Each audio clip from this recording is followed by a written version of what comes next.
You have successfully joined the webcast. Please stand by. The meeting will begin shortly.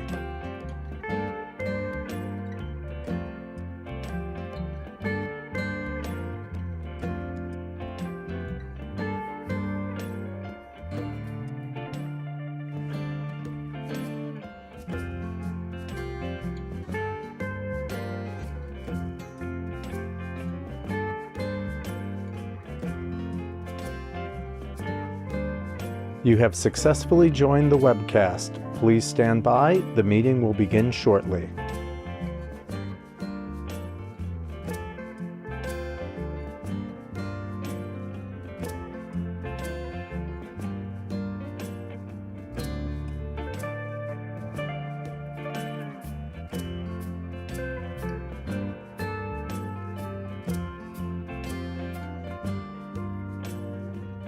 You have successfully joined the webcast. Please stand by. The meeting will begin shortly.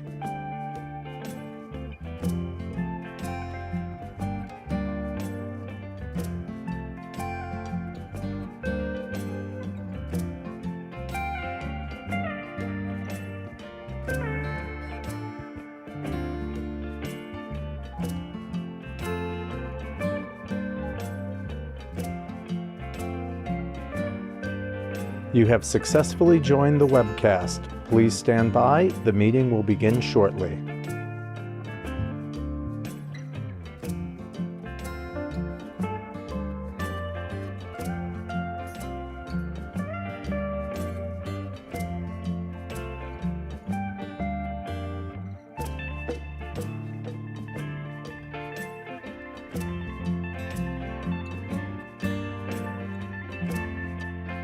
You have successfully joined the webcast. Please stand by. The meeting will begin shortly.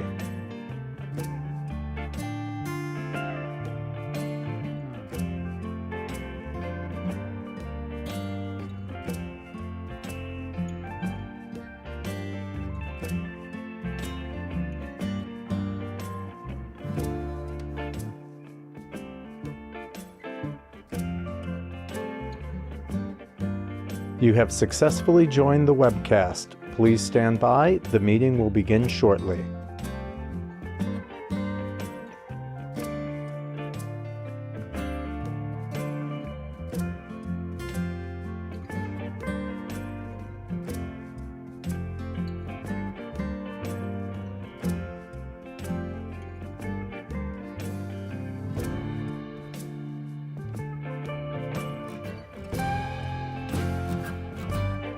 You have successfully joined the webcast. Please stand by. The meeting will begin shortly.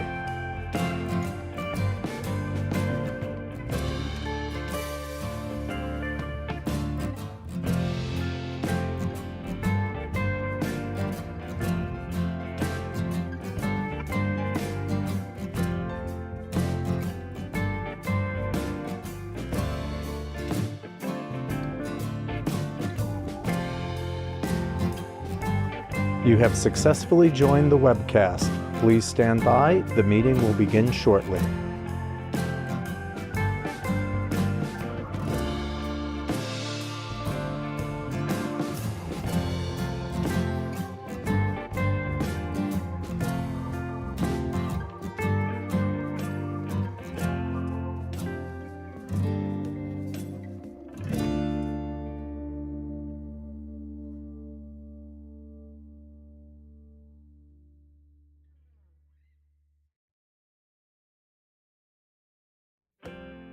You have successfully joined the webcast. Please stand by. The meeting will begin shortly.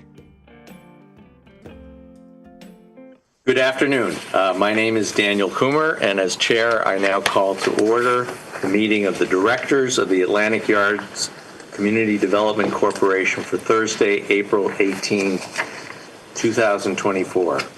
I'd like to know for the record that this meeting is being webcast. The directors have received relevant written materials in advance of today's meeting, are free to ask questions at any time. Consistent with the policy of our parent corporation, we welcome public comment on the items on the following agenda. After each item is presented, any comments are received from directors. and then we will allow members of the public attending today to provide comments. All comments should be limited to about 2 minutes and should only address the item that is under consideration. Also note for the record that the public was given the opportunity to comment on today's agenda items by submitting their written comments by 3 p.m. yesterday. Although no written comments were received for today's meeting, as you may recall, a written comment was received in advance of our March 26 meeting, which was we were unable to proceed with officially because of the lack of quorum, but there was reference made to it, to that comment at that meeting. It was a letter submitted by Assemblyman Robert Carroll, and that comment was provided to the directors at the time and was posted to the March 26 meeting's webpage. And if anyone needs a copy, I'm sure we can get a copy for you. You will note that the final item on our agenda today is entitled Public Comments. That time will have an opportunity for members of the public attending to provide comments on any non-agenda related matters if they wish. Please keep in mind it's our intention to try to conclude today's meeting by 5 p.m., which is our allotted time. Now, I would like to ask the directors whether anyone has any potential conflict of interest with respect to any of the items on the agenda. If so, please make an appropriate disclosure on the record at this time. So be sure that you may recuse yourself from any discussion or vote with regard to such items. Hearing none, our first order of business is the approval of the minutes of the directors' meeting of January 23, 2024. I think there were a few comments submitted both in advance of and at the March 26th gathering, and you have the current version of the minutes in your materials. Are there any additional comments that anyone has? If not, I will entertain a motion for approval of the meetings. So I had mentioned during the email up to this meeting that there's a discussion on page 3 about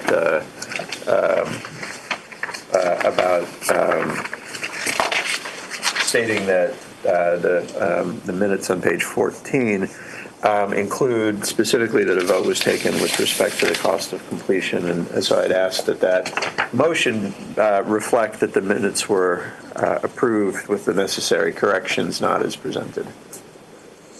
Okay, so is there a need to make any further change to this draft? Just Because that last meeting was not a formal meeting, although you spoke about it, you needed to put it on the record, and it doesn't count that it's in an email from. I see. So for transparency Okay. purposes, thank you for reiterating your comments. Yeah, So so- just so I'm clear, what is the change? So the motion that's at the bottom of page 3 should read, instead of, it says resolved that the minutes of the meetings of the corporation held on August 23rd, 2023, as presented to the directors are hereby approved, but instead it should say with the necessary, or approved with the necessary corrections. Okay. Approved with the necessary. As presented and with the necessary corrections. I guess the secretary can provide We have the language. the correct language. All right, so you'll make that change. Thank you. And I think I had a comment with respect to something on, was it page 14? There was some, either a dropped word or something that needed to be fixed. I'm sorry, I should have looked at this.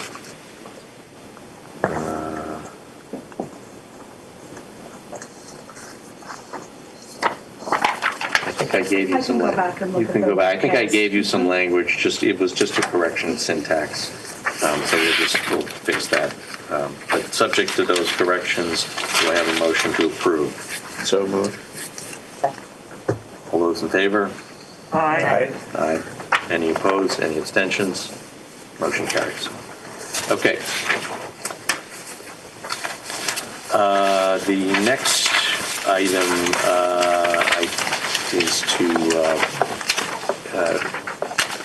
is for Anna Pysior, our Senior Vice President for Community Relations, who's also the President of the AYCDC, present our next agenda item, which is a request for authorization for the corporation to approve its fiscal year 2024-2025 operating budget. Anna? Thank you. I'm going to go ahead and share the presentation that you have before you, so that people tuning in can see as well. All right. Does it not show the presentation as full screen? Oh, great, just a lag. Okay. So the proposed operating budget that you have before you and is up on the screen, as you can see, the budget for fiscal year 24-25 is in line with last year's. You'll note the personnel costs on there, they represent prorated portions of staff time, those that were needed to close B12 and B13, plan for and attend meetings such as these, and a number of other pieces of the project. I'll give you a moment to look through.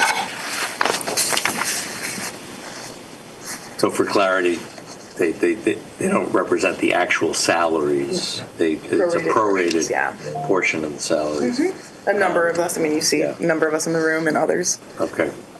And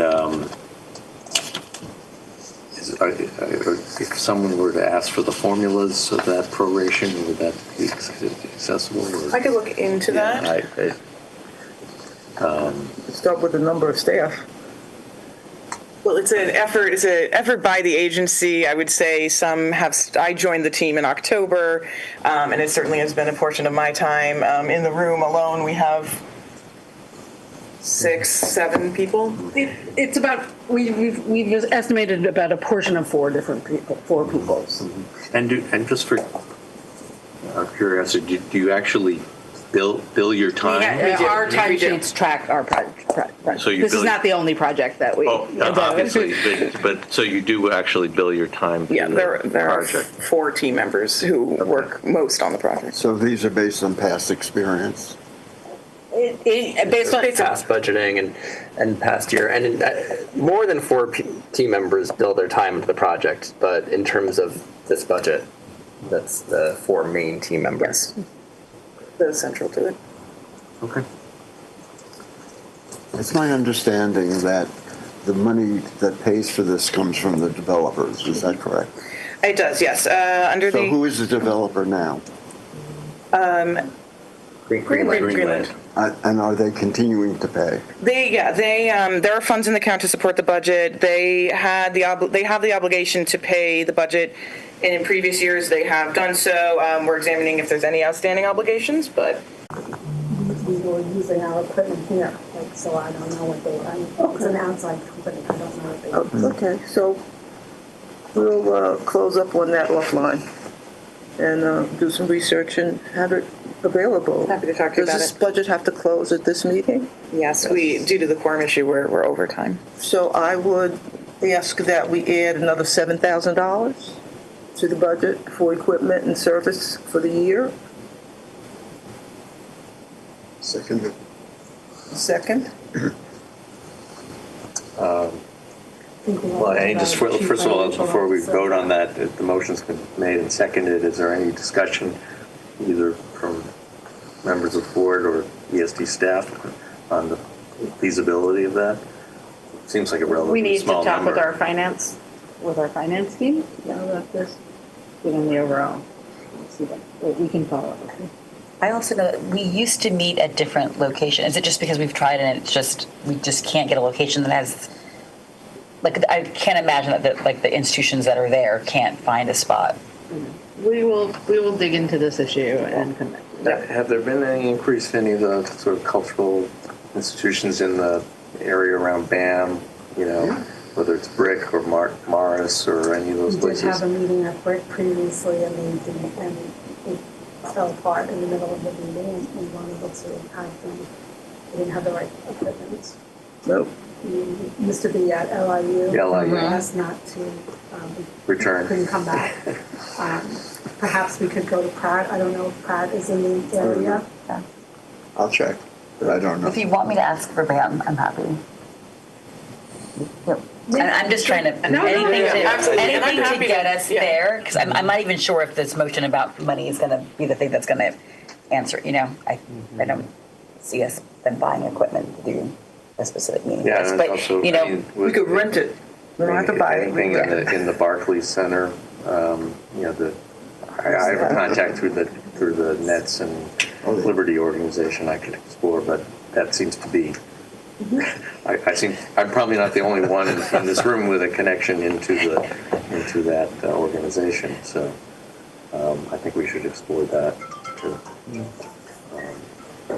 And we've exhausted with the library.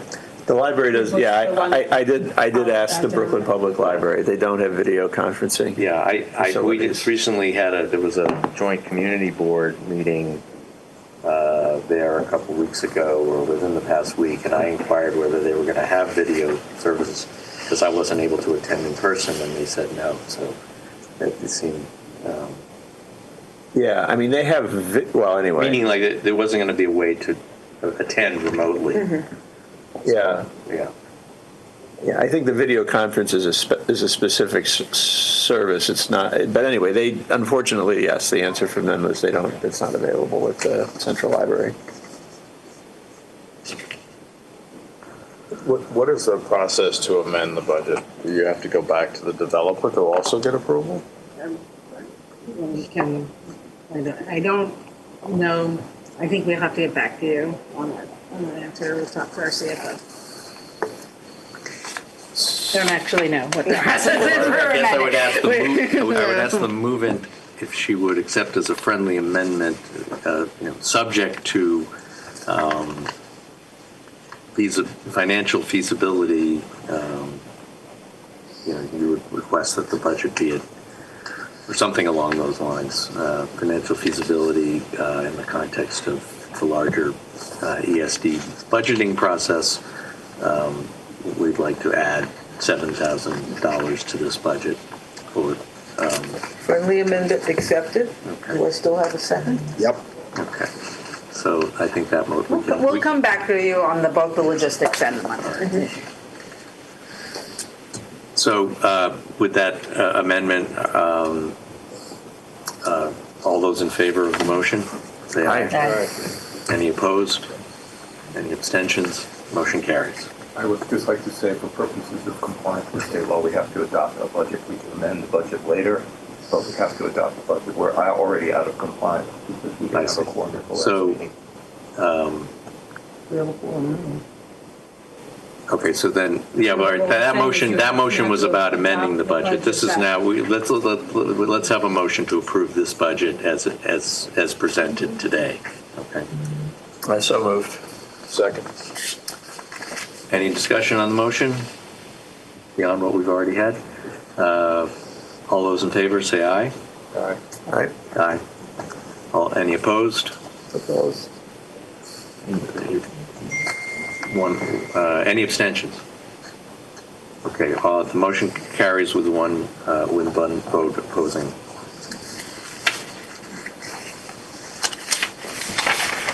Okay. I think that now, are there further updates, Anna? There are. We're going to proceed to further updates. Are these are similar to what was presented last time? Or Yeah, it's an update to an that. update of the update that was presented at our non-meeting. And you have it in your March materials in front of you as well, but I'll pull it up. Very good. Thanks. All right.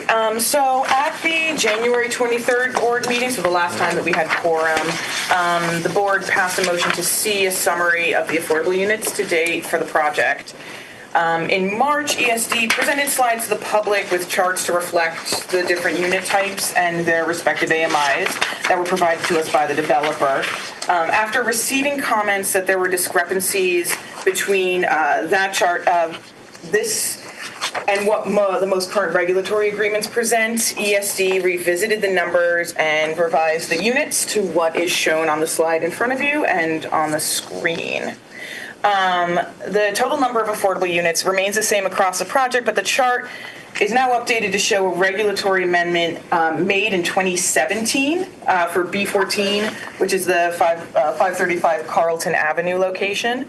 This moved a total of 11 units of 2 and 3 bedrooms from the 165 AMI to 100% AMI, and a correction was made in the 24 studio units attributed to B15, that's the building at 662 Pacific Street.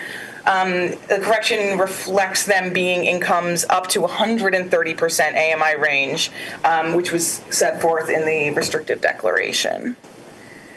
Overall, I will say these adjustments did not significantly impact the overall general distribution of units across the AMI levels. We acknowledge that the numbers reflect a lack of units, though, in the 60 to 100% AMI range and a heavier concentration for some units in the 100 to 165% income range. And as with the numbers you see writ large in this, the skew speaks to the type of affordable housing financing and the tax incentives available at the time of their construction. Just for clarity, so the red numbers are ones where you've made adjustments down, and green is adjustments up. Correct. So I just would point out that of the affordable units, more than 75% are middle-income units above 100% AMI. Question, and for clarity, when you're talking about the affordability levels, is that based on the rent or the occupants who occupy those buildings? It is the eligibility for those who then who release the apartments. Do we know that people of that income band are occupying those apartments now? Or are they just some people benefiting from deeper subsidies even though they can afford more? I believe that through the Housing Connect program, there's an income screening. So, but can you clarify your question, Ron? What I'm concerned about is that it may be based on the rental of the unit, but the person occupying that unit may exceed that rental unit. They may be in the 145% bracket, but they're renting it a bit lower because the units were shifted in order to take advantage of a loophole in the taxes by merging two buildings. I just want to make sure that the number of low and moderate income families of the affordable range are still benefiting from this change, or whether this is just a change that benefited the developer and some of the other residents of the building because they now became tax exempt as opposed to not meeting the requirements for that tax exemption. I don't know what the answer is. I'm just trying to. And what data would we need to get at that? We would need to have need to have people's incomes and rents lined up. And also, they may have been income, like they may have, their incomes may have changed, right? Right. Over the time, right? And that's okay, and part of the. I just want to make sure that at entry, the people are actually meeting the requirement, and that the landlord that the developer isn't taking advantage of the fact that they've lowered the rents, but the benefit is not accruing to the population that they say that new rent would be eligible for. In other words, due to market conditions, some of the developers offered these apartments out at lower rents than would have been associated with those AMI levels in order to let the apartments. But is that, if the target income eligibility is still higher, we should be counting as affordable the higher target income eligibility, not the actual lower rent that was made, because the people who would have been rent the apartments would have had to qualify at the higher income eligibility level. Is there any anecdotal evidence that there's a problem in that regard? Because I'm a little concerned. I mean, I think it's good for us to give these kinds of data gathering homework assignments to the staff, but I'd want there to be some at least some basis for suspicion that could be a problem. Well, I think it's a question of what these numbers, what the numbers are. Are the numbers are the AMI breakdowns based on the unit's income qualification thresholds, or are they based on what the unit's actually rented for? Because the developers who've done the last couple of buildings, especially some of the stuff that's at 130% AMI, have actually rented below that in order to lease up the building. So what you're seeing in front of you is based off of what's in regulatory agreements Okay. and restrictive declarations, depending on whatever financing. Okay, that's the answer. That's the then. answer. Yep. I think my question is sort of generated by the fact that two buildings were merged at a later date in order to take advantage of a tax loophole. And I want to make sure that that resulted in a real increase in affordability rather than just a paper. That's Okay. So, that question would go to whether or not the restrictive decks for 535 Carlton were changed in order to get the 421A abatement that ended up applying to 550 Vanderbilt, right? Then that's not a that's not really a data gathering exercise. Okay. That's really just seeing if there was how the restricted declarations on 535 Carlton read now. Because we know they qualified for 421A, for 535 and for 550 Vanderbilt, which ended up saving the owners of the apartments at 550 Vanderbilt a considerable amount of money. And from my perspective, that mean that there need to be those units built for affordability again, but that shouldn't count towards the total number that the developer was responsible for. Is there a way to get at that question with relative efficiency? I mean, we could certainly take a look at whether it's a reg agreement or a restrictive deck, and see what those documents say. But I think that's the extent to what we are able to, on our end, dig into. I mean, you've probably already done that because the 535 Carlton numbers would have been in these numbers on the chart anyway. They are. They're reflected. Yeah. Yeah, so that information is out. What the affordability levels in 535 Carlton are already. Yeah, we have that broken. Yeah. We have that available. Okay. So is that the question? Just what are based on the agreements, what are the affordability levels in 535 Carlton? That's a very easy question. Well, 550 Vanderbilt's the condo. That's a market So rate it condo. benefited from the tax exemption. Oh, okay. But so is the question just based on the agreements? What are the affordability levels of 535 Carlton? And what was, I mean, if we could also get what the change was that was made, right? In 2017 or when they qualified for 421A. Okay. So there's the original one and then the change. Was that what you were? Yeah, I just want to make sure that we're really creating the number of affordability apartments that are affordable based on the original agreements. The chart does, some of the changes do reflect what this change reflects basically that amendment in 2017, was it? But we just don't have that exact breakdown in front of you for 535 Carlton. But Joy, do you know off the top of your, not that you should know all of this off the top of your head. So in 2014, it was the previous chart ESD showed last time at the last informational meeting. This reflects the 2017 regulatory amendment change, which took basically 11 units from 165 AMI and moved them to the 100 AMI. That includes 8 units of 2 bedrooms that was moved and 3 units of 3-bedroom units that was moved. So the changes in green and red it was just an adjustment for B14. There's no other building that had a regulatory amendment change reflected in this chart. But, well, then we did make an adjustment to B15. Right, B15 there was no regulatory amendment change. It was just our numbers were off. Right, the numbers were off. But let's just we can formally show you the numbers for 535 Carlton at the next meeting, so you just have that. Okay.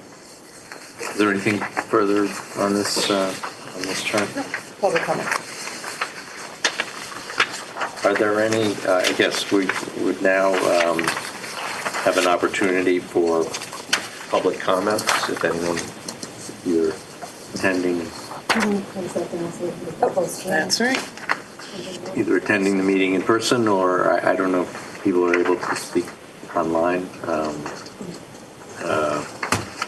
I'll come to you. Is there anyone who wishes to make a public comment?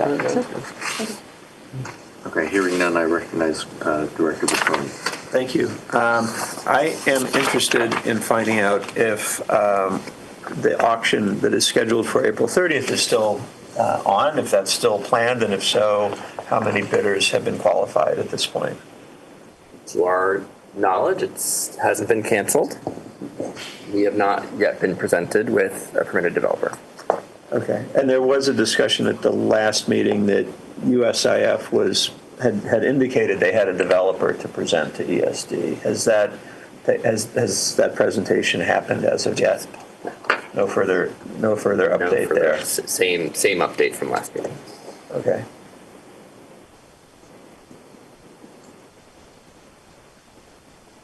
When the last rescheduling occurred, how far in advance did that? Did they push it out? Did they push it out? 2 months. No, but I mean, like how far? Was it? No, I think it might have been just a few days before. A few days before. Okay, so you know.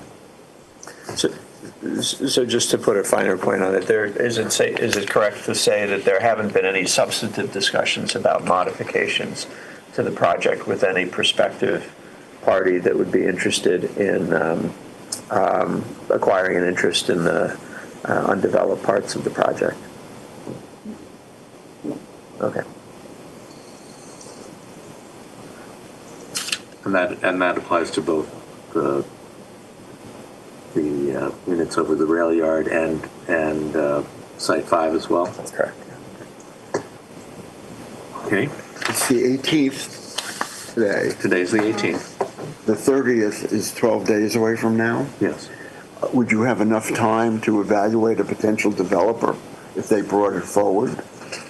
I mean, again, I'm wondering, are you just being reactive, or is there a way of being proactive and requiring a certain date by which you can evaluate whoever they come forward with? Or are you just going to rubber stamp whoever they come forward with in order to have a...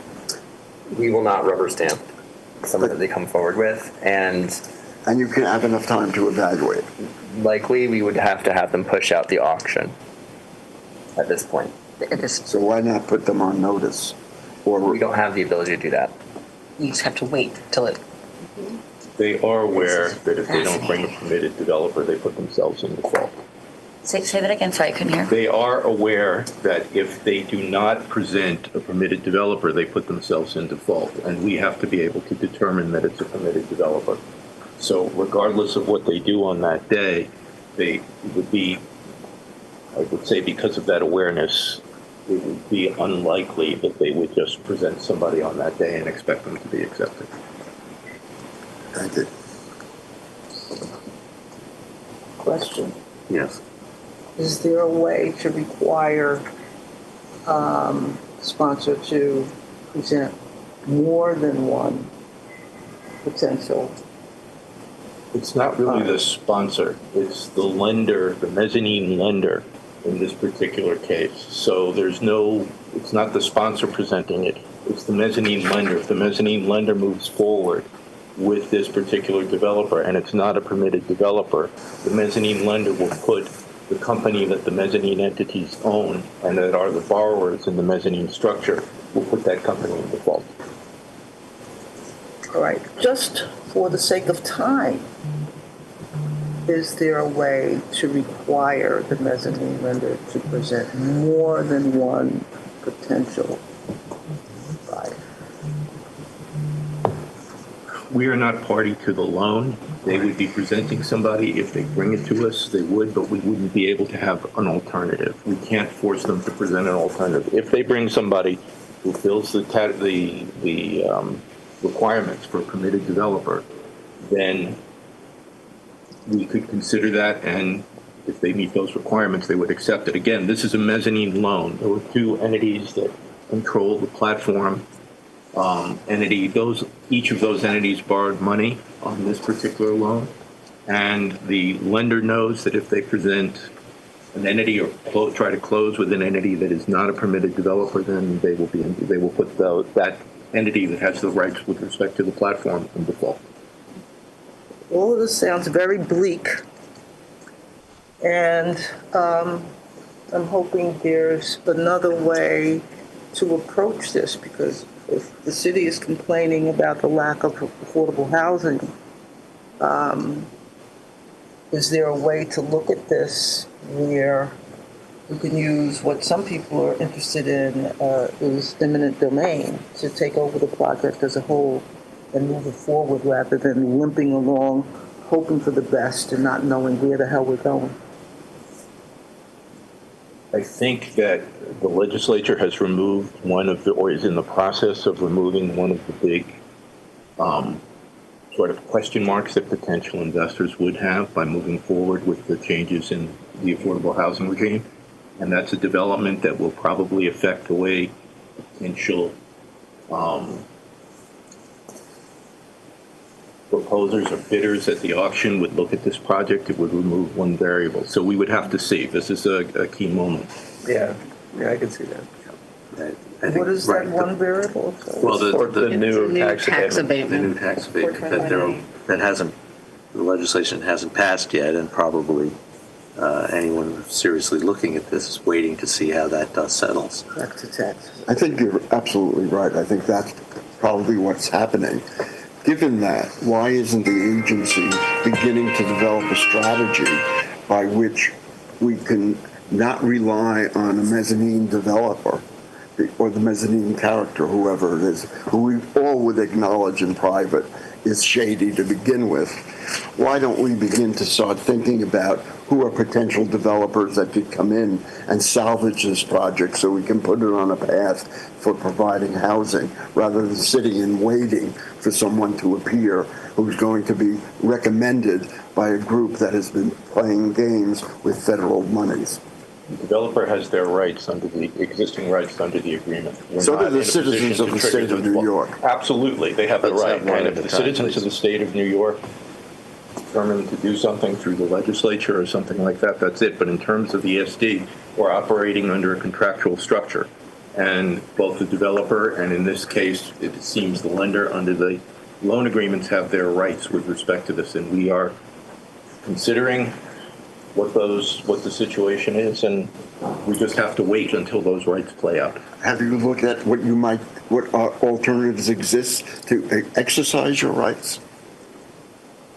I think the documents say what our rights are. We know what those rights are. When we drafted the documents, we considered what the alternatives were with respect to enforcement of those rights, and we'll just have to wait to see how it plays out.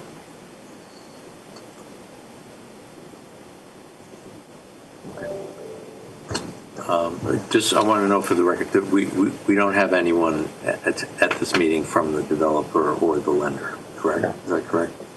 And they were invited, I assume? They weren't invited? No. Why is that? I mean, historically, we've had presentations. We didn't think for this meeting that we'd do it with the budget, but make sure they're invited in the future. Yeah, let's make sure that each of them are invited to future meetings, please.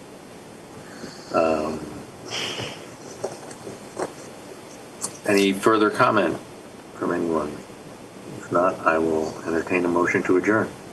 So moved.